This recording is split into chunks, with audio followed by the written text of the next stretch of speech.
Hey Zion and Bays on the bottom. The last Tamne Pachli, yes. So we said yesterday, Eirechad Meida Shi Perua. So we're talking about different cases where the woman needs to take a swear if she wants to collect the ksuva. So if he says you owe me, he says I already paid you the ksuva $1,000. So if she says you only paid me $100, so she needs to take a shvua midirabanan. And we explained yesterday why that's not a regular shvua modem mixas. But let's say she denies and she says I didn't get paid the ksuva at all. So we said yesterday, if she says I didn't get paid the ksuva at all, she gets to collect the ksuva. However, if there's an eid echad, if there's one eid who comes and says the husband is right, he already paid you the ksuva, so then eid echad, then she needs to take a shvua midirabanan in order to collect the ksuva. So Rav Papa gives advice to husbands. Amar Rav Papa, let me give you some good advice, says Rav Papa. If you want to be a smart husband when divorcing your wife, ma'isila lidei shvua deraisa. So what you can do is, again, when you say that you paid her the ksuva, and she says I did not collect the ksuva, so she collects the ksuva. If you have an aid that supports you that you paid the ksuva, so she needs to take a shvua midirabanan in order to collect the ksuva. He says, let me give you some advice to show you how to get that shvua that she needs to take from being a shvua dirabanan to being a shvua deraisa. Why would you want it to become a shvua deraisa? Well, it's much more serious. And as Rashi says, she needs to say the Shem Hashem, she needs to hold the Sefer Torah. There's a lot better chance that she's going to lie on a shvua midirabanan than on a shvua deraisa. So how do we get her to take a shvua deraisa? Here's the advice to all husbands. You know what you should do? You should pay her again. Again, according to you, you paid her already. According to her, you didn't pay her at all. But what you should do is pay her the $1,000 now. Pay her $1,000 in front of one witness. And now you can combine the two witnesses. So you'll have a witness from before that you paid the $1,000. You'll have a witness from now that you paid the $1,000. You can combine the two witnesses, and you already paid the $2,000. What does that help you? So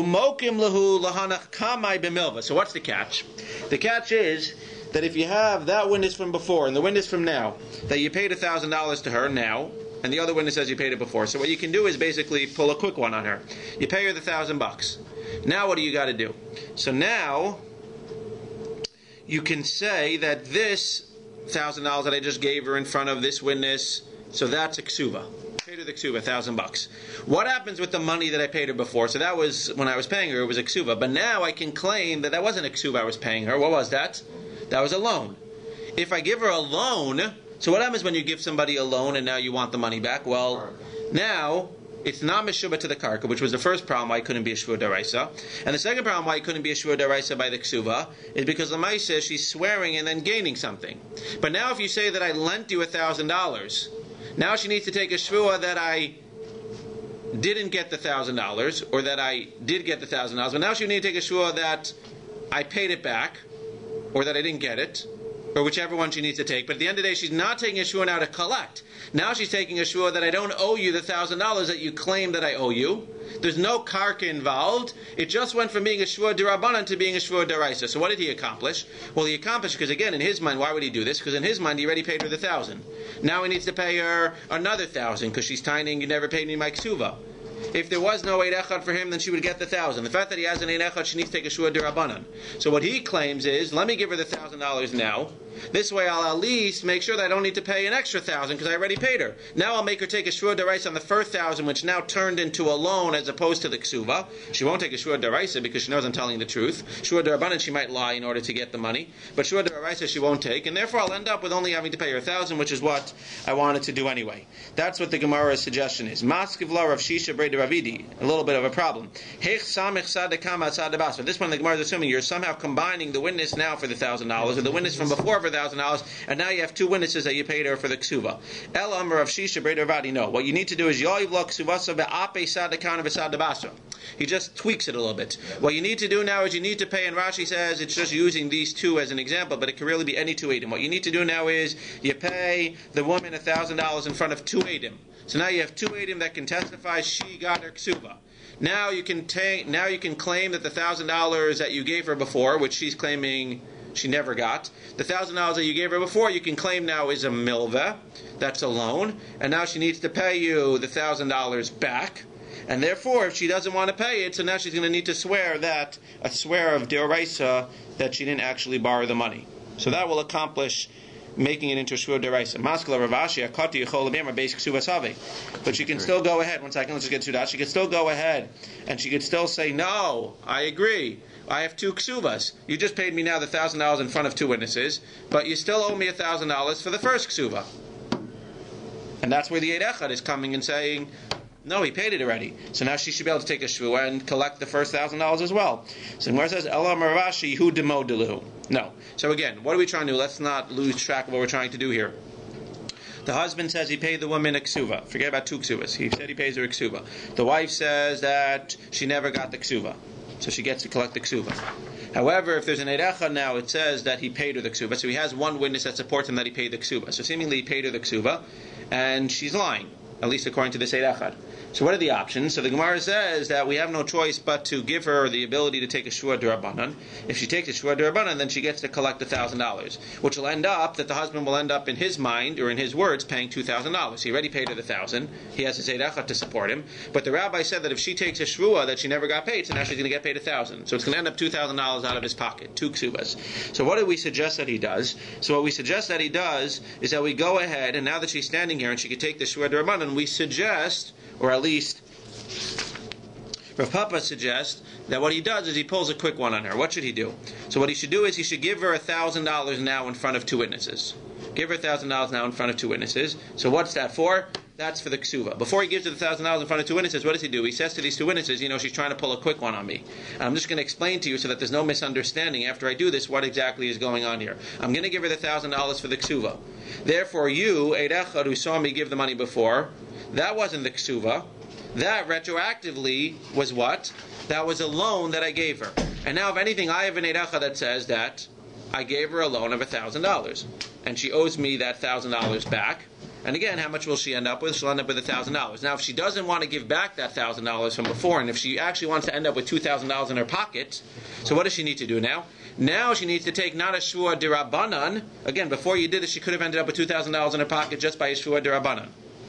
Now the 1,000, and now a shvua d'Rabbanan. However, now if she wants to end up with the 2,000, she needs to take a shvua d'Oraisa, which he says that she's not going to do. What's the shvua d'Oraisa? Well, because now what he's claiming that the original 1,000 was a loan, so now that becomes a shvua d'Oraisa. Because when she says, no, I didn't collect that $1,000, so now she needs to take a shvua d'Oraisa that she what? That she either didn't borrow the money or that she paid back the money. Why is it a shvua d'oraisa? Because again, now it's a shvua saying not that I'm going to pay you, but a shvua that's saying I don't owe you. That's one of the protocols for shvua d'oraisa. And the other reason we said it couldn't be a shvua d'oraisa is because there's karka, there's land involved. But now there's no land involved because if it was a milveh, if it was a loan, that there's no land involved. So that's the quick one that he could suggest that the husband does. Pay another $1,000 in front of 2 witnesses. Once you do that, she'll have no choice but to give a shvua d'oraisa on the first 1,000. He says if she's not telling the truth, then she won't swear. She'll end up with the $1,000 that she deserves for the ksuva.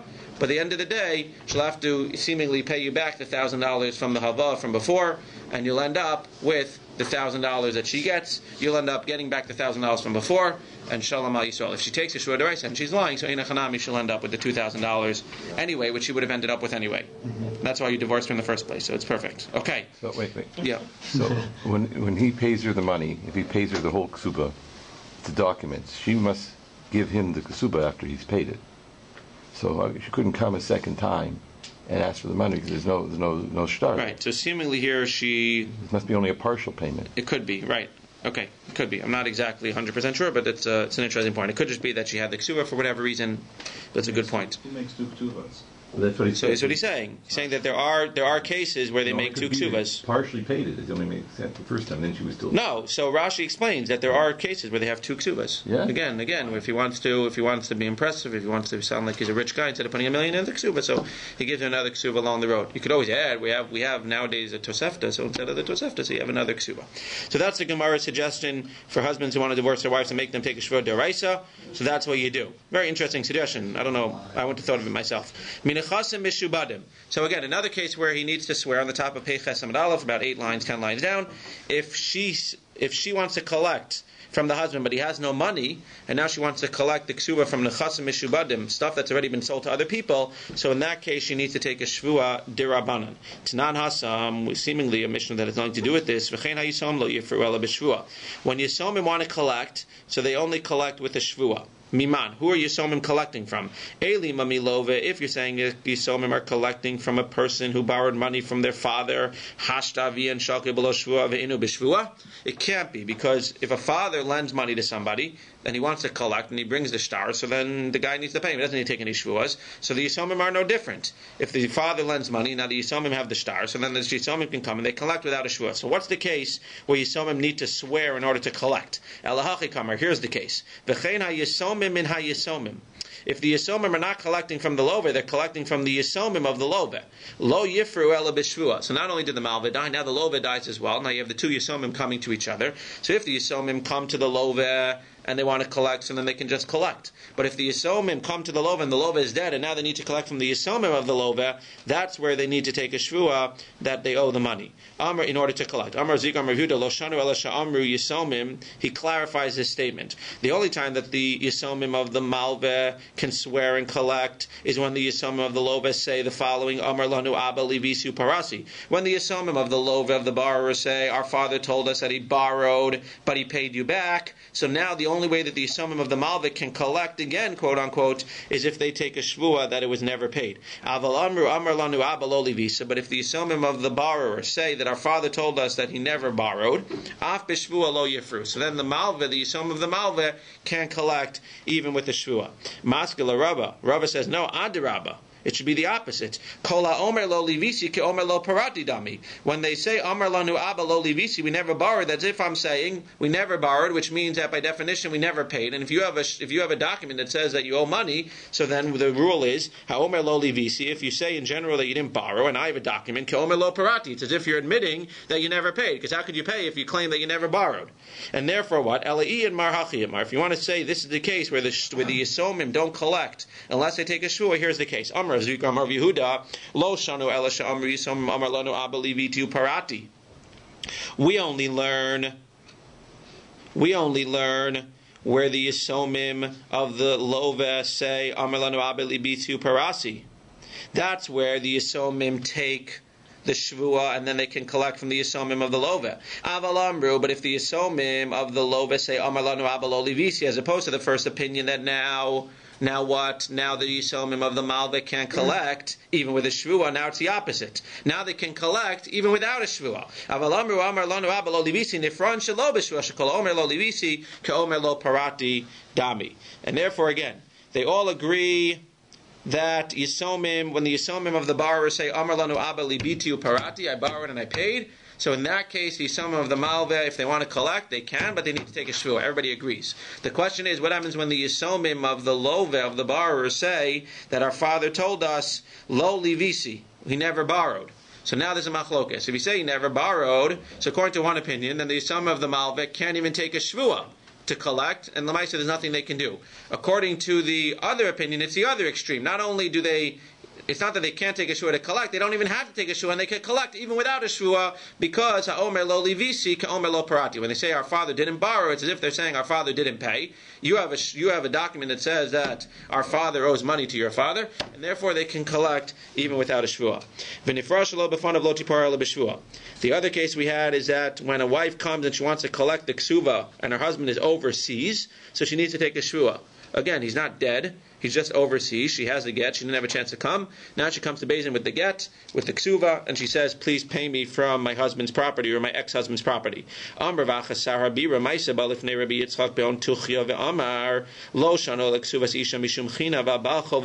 This whole din of being able to collect when a person is not around, that's only by a ksuva. That's only by a woman who has a ksuva because of chayin. A woman will only want to marry a man if she knows that if he goes overseas after their divorce, so then she'll be able to collect in Beis Din. Aval bal chov lo. But a regular bal chov, you cannot collect from somebody that owes you money unless they are in court with you. If they're overseas, then you can't go ahead and collect from them in front of Beis Din. Rav Amar Rav Nachman, and Rav Amar Nachman says, no, afilu bal chov. Even a bal chov you can collect when he's not around. Why? Shelo ye kolach chavecha nota mosav shel chaver v'holech v'yoshim mediyat tziyam. Because what's going to happen? This is where they get the idea from. This is where they get the famous idea, which everybody does. You borrow money and you go overseas and then you never have to pay back. So he's saying that dafka, by a Baal Chov as well, you can also collect. Because otherwise, what's going to happen? Nobody's going to want to lend money. Because what's going to happen? I'm going to lend you money and I'm going to know that you're going to go on a cruise. You're never going to come back and you're going to have all your real estate over here. But what am I going to be able to do? You're not in town. So we dafka made it that just like a woman who wants to collect her ksuba when the husband's not around, she can come to Beis Din and she can swear. So too, I'm a Baal Chov, if you owe me money, and I have a document that you owe me money, so I can go to Beis Din, even if you're not around, and I can collect, seemingly going through the process, but I can collect even if you're not in town, because otherwise nobody's going to want to lend money because they're afraid that everyone's going to run out of town. Same reason I couldn't bring my leased car into Canada when I came. I couldn't bring the leased car into Canada because the same idea, that if I bring my leased car into Canada, once I cross over the border, so then if I decide never to come back to the United States, so then they have no way to get the money for me. The creditors will wait till he leaves town and then go to a Beis Din and collect it from sellers' properties. So over here, this way we give the ability of the creditor to collect even when the guy leaves town. Right. And this way I will have no problem lending to you, because worst comes to worst, you'll run away, and I'll be able to collect from you. Our Gemach policy is as soon as you leave town, the loan is due and payable. Uh-huh. Okay, I won't borrow money from the Gemach, no problem. How did you bring the car? What? How did you bring the car? I stole it. Rosh Shimon Omer, Kozman, Shetovas, Ksuvasa. It's a difference. If they're going to come after me anyway, so they can't come after me, whatever. Now I'm stuck in Canada. What's the problem? 1 second, that was on the tape. Okay, I didn't steal the car. I'm sorry. Not a crook. I'm not driving a Toyota Sienna with license plates BWI. Rav Shimon Omer, Kozman, Shetovas, Ksuvasa. I guess neither rabbi will be here for Shabbos, but come visit me, please. He'll be in Baltimore too. I don't know where I'm going to be, but I hope yeah, okay. Maybe I can borrow money from the Gemach to get out of jail. Okay. Rav Shimon Omer, Kozman shetovas ksuvasa. So there was an interesting part at the end of the Gemara here, at the end of the Mishnah. If you remember, on the top of Pei Zayin Amud Beis, we had an interesting Mishnah, which we said yesterday seems to not fit with anything. Again, the Mishnah had all these cases where the woman needs to swear if she wants to collect the ksuba. At the very end of the Mishnah, Rabbi Shimon Omer on the top of Pei Zayin Amud Beis, Rabbi Shimon says, "Kol zman shitoves ksuvasa yorshin mashbiinosa." Anytime she wants her ksuva, so the yorshin can make her swear. And we said that doesn't go back on this Mishnah. That goes back on the Mishnah before, where she's seemingly collecting, and the husband's not around anymore, and the yorshin can make her swear. Vim eina tovas ksuvas. If she doesn't want the ksuva and she wants something else, eina yorshin mashbiinosa. So let's understand where Rabbi Shimon's coming. Where is he coming? What's he commenting on? What's he coming to exclude, and what's he coming to include? So again, he says anytime she wants a ksuva, the yorshin can make her swear. And again, this goes back to our discussion, as we'll see, about maybe when the husband exempted her from ever swearing, can the yorshin still make her swear or not make her swear? And also when it says eina tovas ksuvasa eina yorshin mashbiinosa, that they can't make her swear. So let's see what's going on here. Rabbi Shimon Ahai. What is Rabbi Shimon coming on? Amar of Yirmiyah Aha, on the following case. On the case that we just had in the Mishnah, which he comes right afterwards. And even though, as we'll see, it doesn't make any sense, but seemingly this is the first logical answer, because the case right before he came, Rabbi Shimon Omer, was this case of collecting when he went overseas. So when Nifrashlo, the fun of a woman can collect the ksuva when he's not there, as long as she takes a shvua, lo tipara le b'shvua. So lo shna le mizone v'lo shna le ksuva. This doesn't matter if she wants to collect mizonos or ksuva. So ksuva, I understand. What does that mean, mizonos? So the case is that she's coming to Beis Din and say, my husband went overseas, he didn't leave me enough food in the cabinets. I don't have any money. He doesn't give me my allowance. He didn't leave me any money. He didn't leave me any food. She comes to Beis Din and says, I need you to sell some of my husband's properties. I need you to do something and collect whatever money and give me money so that I can buy food. So that case, seemingly the Gemara is saying, according to Rabbi Yirmiyah, according to those both cases, if she comes to Beis Din and says, I have no food, or she comes to Beis Din and says, I want to collect the ksuva, and the husband's out of town, so as long as she takes a shua, the Beis Din will give her money, or will give her a ksuva. So now Reb Shimon is coming on that case and saying, the only time she needs to swear is in the case of the ksuva, where she wants the ksuva, and the yorshim are telling her she can't have it, and as we'll point out, I have to say it, because otherwise you're going to read this Gemara and say, what's going on? So the Gemara doesn't make sense, because we're not talking about yorshin. We're talking about where the husband's overseas and she's just coming to Beis Din to collect the ksuva. So the Gemara is going to ask in 1 second, what are you bringing in kol zman shetovas ksuvasa? We're not talking about your sheha mashbiinosa. But leave that for a second. Eina tovas ksuvasa. If she's not looking for the ksuva, what's she looking for? Mizonos. Then ein yorshin mashbiinosa. Then the yorshin cannot make her take a swear. So the Gemara is going to say in 1 second, again, they're going to amend it, but v'kamiflegi beplukta dechanan u'bnei kohanim gedolim. And the machlokes Rabbi Shimon, again, because the Tanakama over here says that she can get it only with a shua. The mizonos and the ksuva she gets only with a shua. Rabbi Shimon says no, only for the ksuva she needs to take a shua, but for the mizonos, i.e. for Eina Tavas Ksuvasa, then she doesn't need to take a Shvua. So where are they arguing about? Ditnan, Mishahalach Medina Tayam Ve'ishta Tavas Mizonos. We see a similar case, and this is the argument, that somebody who goes to Medina Tayam and now the woman claims that she has no food, Chanan Omer Tishava Basof. She only needs to swear in the case where she wants to collect the Ksuva Basof, when she wants to collect the Ksuva and he's in Medina Tayam. Velo Tishava Batchila, but she doesn't need to swear to collect the Mizonos. Who's that? That's Rabbi Shimon. Rabbi Shimon's like Chanan. Nechlu Allah B'nei Kohanim Gedolim V'Amru. Again, the Tanakama said she needs to swear even by the Mizonos, and that's what the B'nei Kohanim say. Tishava Batchilu Basof. Rabbi Shimon kechanan, Rabbanan kibnei Kohanim Gedolim. And therefore, you see Rabbi Shimon, when he's coming to talk, he's coming to come and clarify the case that was mentioned before. She's coming to Beis Din to collect the Mizonos, or to collect the Ksuva. Says Rabbi Shimon, anytime she wants a Ksuva, if she's coming for the Ksuva, then she needs to swear to get it. If she's coming from the Mizonos, we're going to give her the Mizonos without swearing. The Gemara says, very nice. That's a good suggestion of what Rabbi Shimon's coming to say. There's only one problem. Rabbi Shimon's talking about Yorshin making her swear. Beis Din mashbino mi baile. The way you're setting up the case that she needs to swear either for the Mizonos, or according to Rabbi Shimon, she doesn't swear for the Mizonos, only for the Ksuva. That's not a din in Yorshin making her swear. That's where she's coming to Beis Din, the husband's overseas, and there's no Yorshin involved in this story. So that can't be the story that Rabbi Shimon is arguing with the Tanakam about. Yeah? Beis Din mashbino sami baile. If that was true, it should have said Beis Din mashbino. So there shouldn't be anything about Yorshin. Since Rabbi Shimon's talking about Yorshin, it must be that he's talking about a different case. Case number 2 suggestion. Ela Amar Rav Sheshes. Aha. This is the case that Rav Sheshes is coming, that Rav Shimon is coming on. Halcha mikever ba'al lebeis aviyah. We're going back now. We're going to keep going back as far as we have to go back, as far as we can remember. Yesterday we said that if a husband if his husband has a wife and he appoints her to be the apotropos, to watch over his affairs, so then as long as he doesn't exempt her from any shvua, so then he can make her swear at any time, according to those opinions, he can make her swear at any time that she's dealing honestly. If the husband says, neder shvua ein li alecha, so then the husband cannot go ahead and make her swear that she's dealing appropriately, dealing honestly. And then we had a whole discussion yesterday, does that exclude the Yorshin from dealing or from not being able to make her have the swear? But we said yesterday, if after her husband dies and she was managing all of his properties while he was alive, and he had excused her from taking any shvuas about honesty, so she hasn't taken any swears. So now, if after her husband dies she goes to her father's house and basically leaves her husband and all of his stuff and all of his property, or she goes back to her father-in-law's house, however she's no longer managing her husband's affairs, so in that case, obviously the Yorshim can never ask her going forward to take any shvuas about honesty. They can't ask her to take anything about honesty while the husband was alive, because he had exempted her. And they can't ask her to take anything about honesty and dealing honestly with his properties while he's dead, because the Maisa says she's not in charge of his properties anymore. But if she now continues to manage the husband's property after he's dead, so then Yorshin mashbino salatid lavo ve'in mashbino sal mashavar. So then they can make him swear on what's going on weiter from the time that he died. And we had a whole discussion yesterday, the machlokas between the time that he dies and the burial. But over here, going forward, we can make her swear that she's doing it in a kosher way. And again, there was also a discussion as to what exactly the lashon was, and depending on what lashon he used, she might be exempt even after he dies. So that's where Reb Shimon is coming to argue and say, only when she's looking for a ksuva and the husband's dead, that's where the yorshin can go ahead and make her swear. But in this case of eina tovas ksuvasa, in the case of aputrapi, ein hayorshin mashbinosa. In that case, he comes and argues and says, no, the yorshin cannot make her swear, even if she continues to go ahead and manage the properties after the husband's dead. This is the Abashal and Rabbanan Machlokes Ditnan. Aputrapas shemino avi yisomim yishava, and Aputrapas, who the father of the Yisomim, the father's now dead.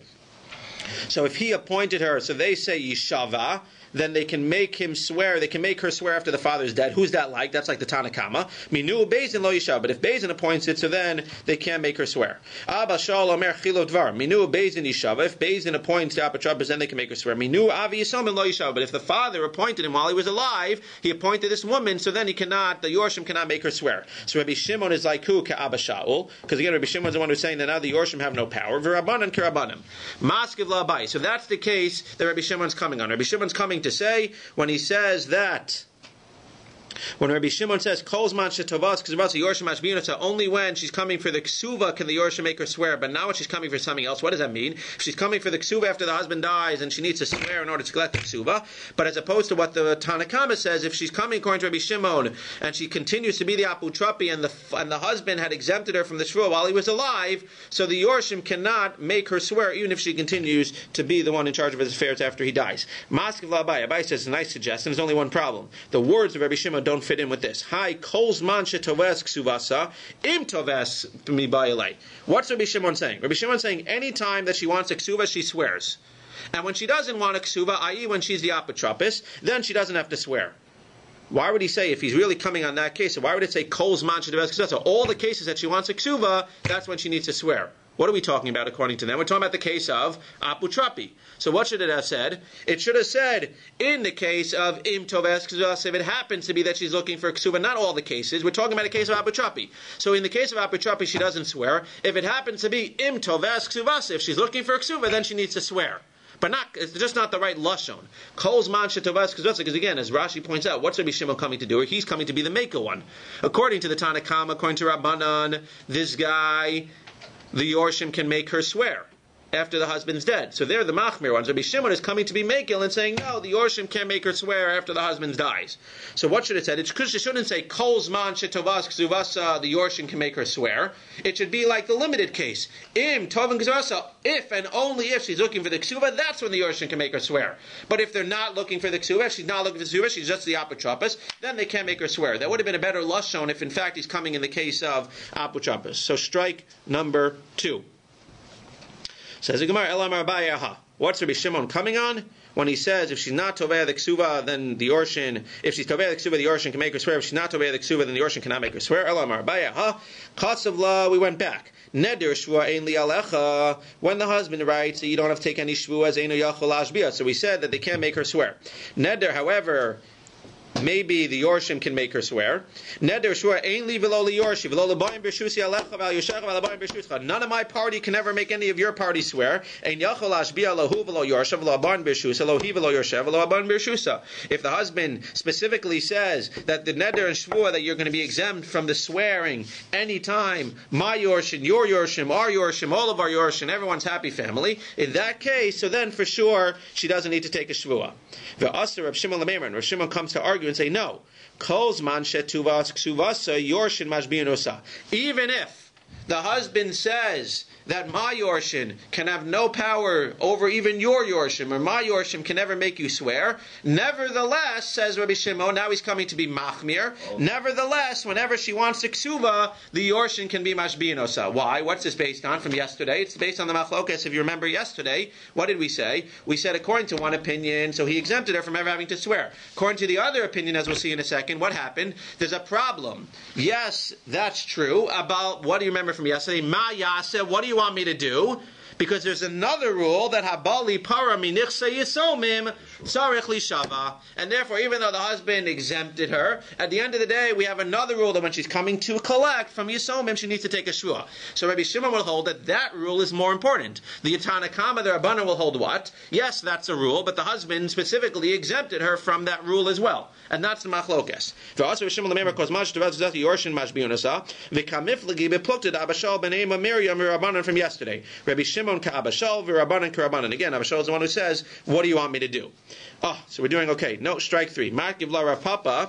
That's a nice suggestion. That's Rabbi Shimon's coming on. Hatinach. That's fine. That explains the Kol Zman Shetovas Ksuvasa. Because again, the problem we had with his lashon of Kol Zman Shetovas Ksuvasa is if you claim, like number 2, that it was a case of Aputrapi, and he's coming to argue and saying, no, in the case of Aputrapi, so then in that case of aputrapi, so then she doesn't have to go ahead and swear. It didn't work with the lashon kol zman shetovas ksuvasa. Over here, if you're claiming that he's coming to say what? Kol zman shetovas ksuvasa yorshim mashbiyanosa, that anytime she wants a ksuva, even if the husband exempted her from swearing, she still needs to swear. That makes sense. Kol zman shetovas ksuvasa, says Rabbi Shimon, so then she needs to take a shvua. The only problem is, eino tovas ksuvasa ma'ika l'meimar. If he's only talking about this case of coming, and the husband exempted her, and Rabbi Shimon's coming to say that nevertheless she needs to take a shvua, at the end of the day, so then What's the second part? Eina tovas ksuvasa ma'ikal lamero. What's that talking about? So Rav Papa, it's not really strike 3, but Rav Papa comes and amends and says what?